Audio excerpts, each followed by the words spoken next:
Welcome to Sunita study zone. আজকে আমি সারাদিনে যেটুকু পড়েছি তার অল্প কিছু অংশ সংক্ষেপে শেয়ার করব।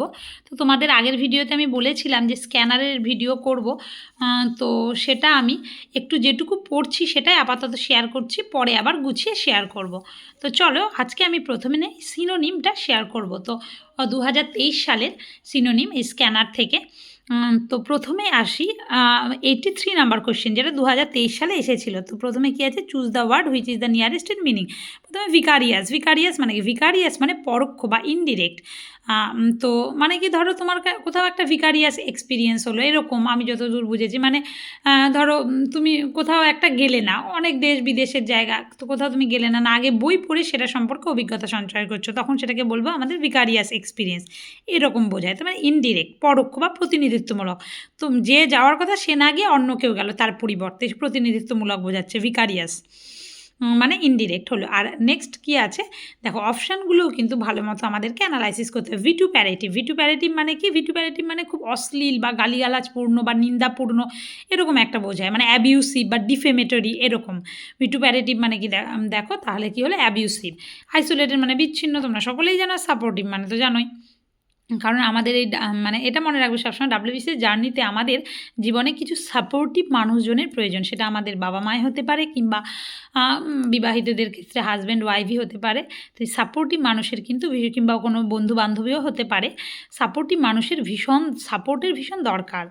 তো নেক্সট হচ্ছে, what kind of a person is a clairvoyant মানে কি, মানে ভবিষ্যৎ দ্রষ্টা, যিনি ভবিষ্যৎ দেখতে পান। তাহলে কি হবে, এখানে হবে অ্যাস্ট্রোলজার হচ্ছে ক্লেরভয়েন্ট হলো। এবার নেক্সট এই ওয়ার্ডগুলো কিন্তু একদম মাথায় গেঁথে নেবে, আর একবার পড়লে হবে না, কিংবা একবার ভিডিও দেখলেও হবে না। একবার হয়তো ভিডিও দেখলে ওটা আবার একটু লিখে নিলে, আবার একটু স্ক্যানার থেকে দেখলে, একটা জিনিসই 3-4বার করে পড়তে হবে, তবেই তোমাদের আত্মস্থ হবে বিষয়টা। তাহলে আর পরীক্ষার খাতায় যদি কমন পাও তাহলে আর সেটা ভুল হবে না। তো ক্লেরভয়েন্ট মানে অ্যাস্ট্রোলজার। এবার নেক্সট অপশানগুলো দেখি। নেক্সট অপশান হচ্ছে অ্যাস্ট্রোনমার মানে কি, জ্যোতির্বিজ্ঞানে যিনি অ্যাস্ট্রোনমি নিয়ে থাকে, মানে গ্রহ নক্ষত্র এইসব বিষয় নিয়ে গবেষণা করছেন। আর অ্যাস্ট্রোফিজিসিস্ট মানে কি, জ্যোতির্পদার্থবিজ্ঞানী। মোটামুটি একই জিনিস। অ্যাস্ট্রোনমিতে মানে কি, কোনো কিছু কী হলো সেই বিষয়টা বিশ্লেষণ করে, গ্রহ নক্ষত্রের বিভিন্ন বিষয়। আর এখানে কেন হলো তার বিভিন্ন কারণ খুঁজে বের করে অ্যাস্ট্রোফিজিসিস্টরা। আর অ্যাস্ট্রোনট মানে তো মহাকাশচারী। বা নেক্সট বলেছে, এই যে ব্লগ টার্মটা আমরা খুব ভীষণ ব্যবহার করি, ব্লগটা মানে কোথা থেকে এসেছে, বলছে of which of the following phases below is the term blog as an abbreviation. Car abbreviation, সেটা হলো ওয়েব ব্লগ থেকে কিন্তু ব্লগটা এসেছে। তো তোমাদের এটাও তোমরা আমাকে কমেন্ট করে যাবে, একটু খুঁজলেই পেয়ে যাবে যে কবে ওয়েব্লগ এই শব্দটা কয়েন করা হয়েছিল, আর কবে ব্লগ শব্দটা কয়েন করা হয়েছিল। এবার নেক্সট হচ্ছে বেস্ট রিপ্লেস করবে এই ওয়ার্ডটাকে, মানে ধরো কন্ট্রোল আর হ্যাভ দুটো ওয়ার্ডটাকে বেস্ট রিপ্লেস করবে কোন ওয়ার্ডটা, the police are trying to control the crowd.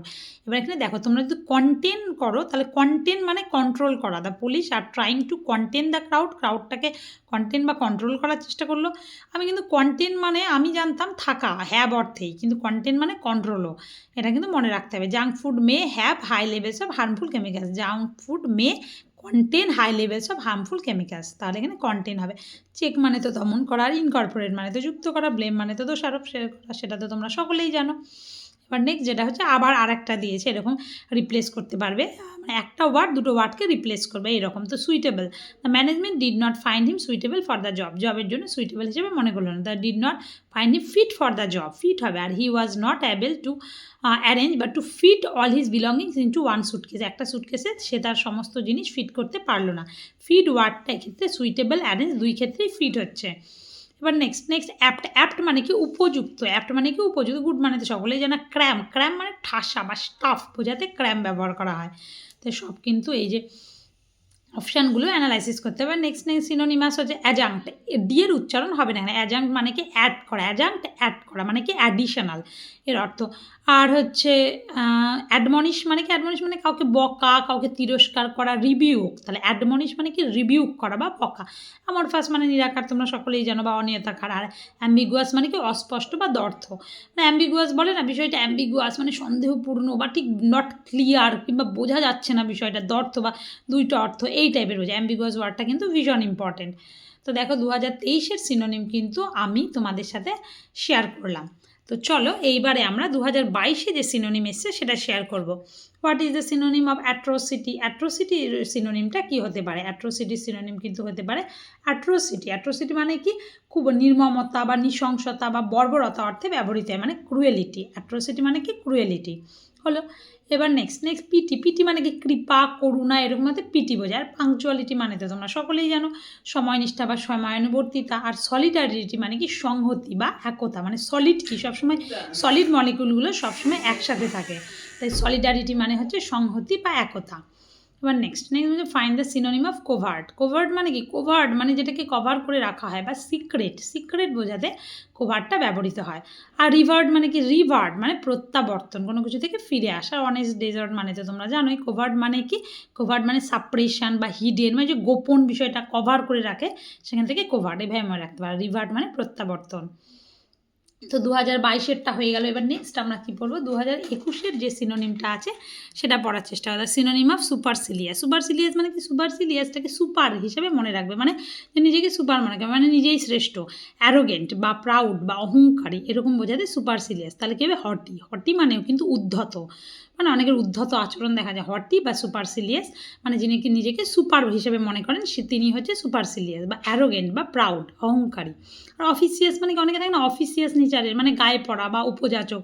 এই ওয়ার্ডটা কিন্তু ভীষণ ইম্পর্টেন্ট, বা সেলফ ইম্পর্টেন্ট বোঝাতে অফিসিয়াস ব্যবহৃত হয়। যেমন মানে কি, মানে উপযাচক, নিজে থেকে এসে কারো হেল্প করতে যাচ্ছে, সেরকম অফিসিয়াস নেচারের থাকে। আর সুপারফিশিয়াল মানে কি? সুপারফিশিয়াল মানে ওপর বোঝায় বিষয়টা, মানে সুপারফিশিয়াল বিষয়, মানে সাবজেক্টটা, মানে আমার সুপারফিশিয়াল একটা আইডিয়া আছে, মানে কি? ভাষা বা ওপর বা অগভীর, খুব একটা গভীর নয়, খুব একটা ডিপ নয়, এরকম। তো এবারে নেক্সট যাবো, সেটা দ্য ওয়ার্ড ক্লস্ট্রোফোবিয়া মানে কি? ক্লস্ট্রোফোবিয়া মানে কি? ফিয়ার অফ কনফাইন্ড স্পেস, মানে খুব একটা কনফাইন্ড স্পেসে, মানে খুব কি বলবো, মানে খুব একটা ক্লোজ জায়গায় থাকার যে ভয়, সেটা হচ্ছে ক্লস্ট্রোফোবিয়া। এই ফোবিয়াগুলো কিন্তু ভীষণ ইম্পর্টেন্ট ডাব্লিউবিসিএসের জন্য, কিংবা যে কোনো পরীক্ষার জন্য ওয়ার্ড হিসাবে। তাহলে এবার নেক্সট অপশানগুলো আমরা অ্যানালাইসিস করি। সেটা হলো ফিয়ার অফ ডার্কনেস। ডার্কনেসের যে ভয়, ডার্কনেস বা ফিয়ার অফ নাইট, সেটা হচ্ছে নিক্টোফোবিয়া, মানে ফিয়ার অফ ডার্কনেস। নেক্সট হচ্ছে ফিয়ার অফ ক্রাউডস, মানে অনেক লোকজন আছে তার ফিয়ারকে কী বলবো? এনোক্লোফোবিয়া, মানে হচ্ছে ফিয়ার অফ ক্রাউডস।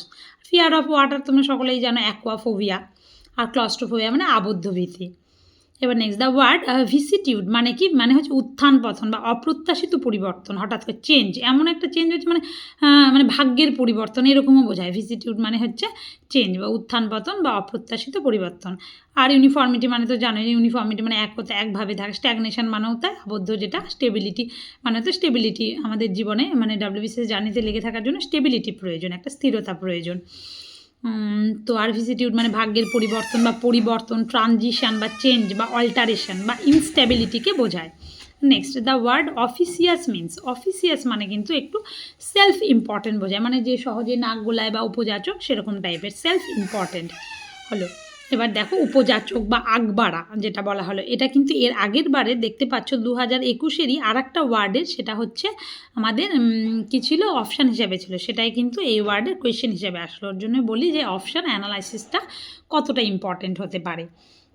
তো তোমাদের সাথে আজকে আমি 2021, 22, 23 এই 3টা ইয়ারের সিনোনিমগুলো শেয়ার করলাম। তো এটা আমি পড়ে নিয়েছিলাম, এবং তার সাথে সাথে যেটা পড়েছিলাম সেটা হলো, এই যে তোমরা দেখতেই পাচ্ছ যে এই যে মডার্ন হিস্ট্রির যেটা ব্রিফ আছে, তো এই মডার্ন হিস্ট্রির যে স্পেকট্রাম থেকে সেটা পড়েছিলাম, মানে ইয়ার ওয়াইজ তোমরা বলতে পারো যে 1931 থেকে শুরু করেছিলাম আমি পড়া। 1931 থেকে 35 পর্যন্ত যে ইম্পর্টেন্ট যে ইভেন্টগুলো হিস্ট্রির, সেগুলো পড়েছি। তো সেগুলো তোমাদের সাথে একটু আমি শেয়ার করছি।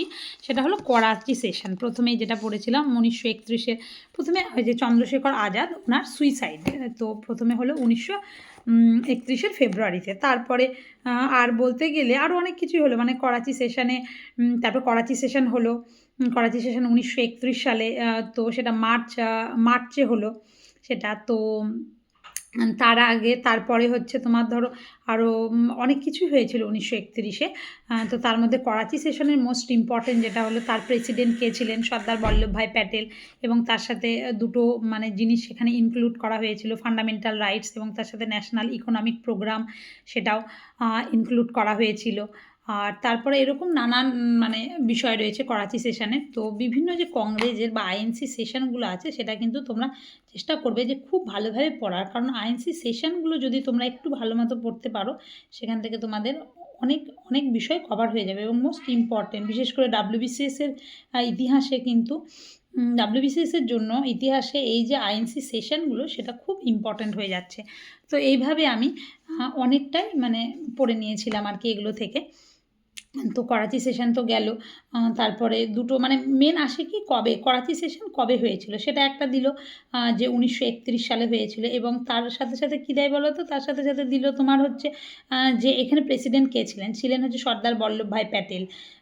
তো এই রিলেটেড জিনিসগুলো দিল। এরকম করতে করতে আরও অনেক কিছুই মানে তোমার থাকে, যেমন মার্চের 29-এ হয়েছিল সেটা।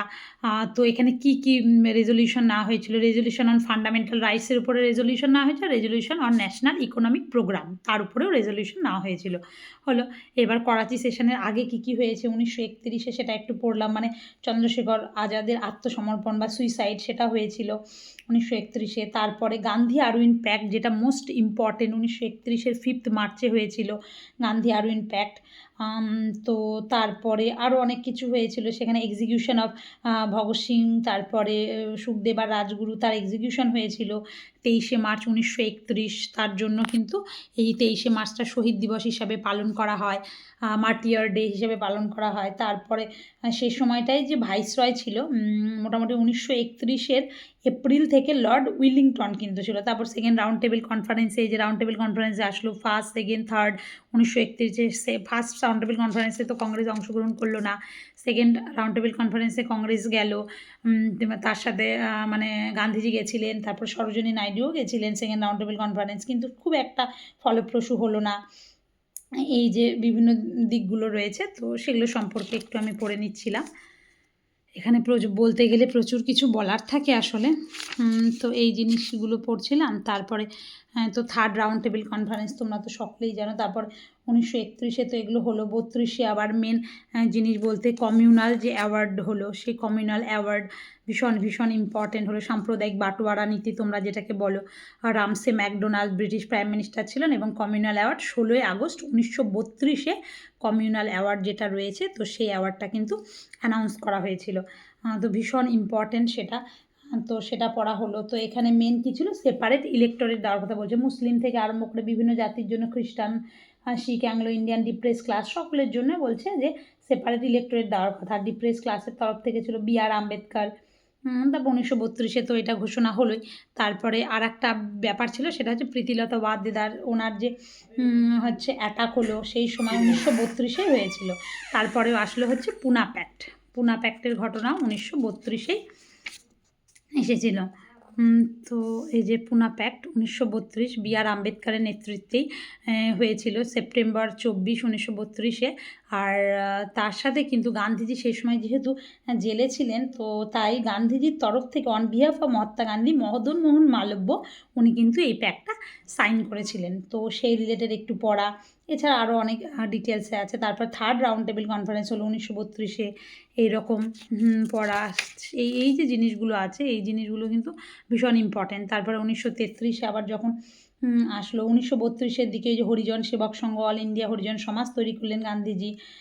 তারপরে 1933-এ আবার পাকিস্তান ওয়ার্ডটা কয়েন করা হলো চৌধুরী রহমত আলীর দ্বারা। তারপরে 34-এ এরকম রিলেটেড পড়ছিলাম যে 34-এ আবার কি হয়েছে। তো এই দেখো 34-এ কংগ্রেস সোশ্যালিস্ট পার্টি তৈরি হয়েছে। এই রিলেটেড যে জিনিসগুলো আছে ইয়ার ওয়াইজ একটু পড়ার চেষ্টা করছিলাম। তারপর নেক্সট হচ্ছে 1935-এর তো গভর্নমেন্ট অফ ইন্ডিয়া অ্যাক্ট। তো এটা সামারি, এই বইটাও ভীষণ ইম্পর্টেন্ট। এই যে এখানে লাস্টে তোমরা সামারি পেয়ে যাবে। গান্ধী আরউইন প্যাক্ট 5 মার্চ 1931 ভীষণ ভীষণ ইম্পর্টেন্ট এটা, এই ডেটটা সহকারে। তারপর করাচি সেশন 29 মার্চ 1931-এ, first, second, third round table conference, communal award 16 August 1932, Poona pact 24 September 1932। এই জিনিসগুলো ভীষণ ইম্পর্টেন্ট। তো এইটা একটু পড়ে নিচ্ছিলাম বহুদিন পরে এই বইটা থেকে ইয়ার ওয়াইজ।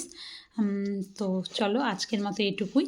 তোমাদের সাথে আজকে আমি স্ক্যানারটা শেয়ার করলাম এবং তার সাথে সাথে যে মডার্ন হিস্ট্রিটা আছে সেটাও শেয়ার করলাম। এবং এরপরে তোমরা যদি চাও তাহলে আমি মানে টপিক ওয়াইজ, ধরো ইংলিশ থেকে সিনোনিম পুরো টপিক, ওগুলো করতে একটু সময় লাগবে, কারণ আমি নিজে আগে ভালো মতো রিভিশন দিয়ে নেব, তারপরে সেটা তোমাদের সাথে শেয়ার করব।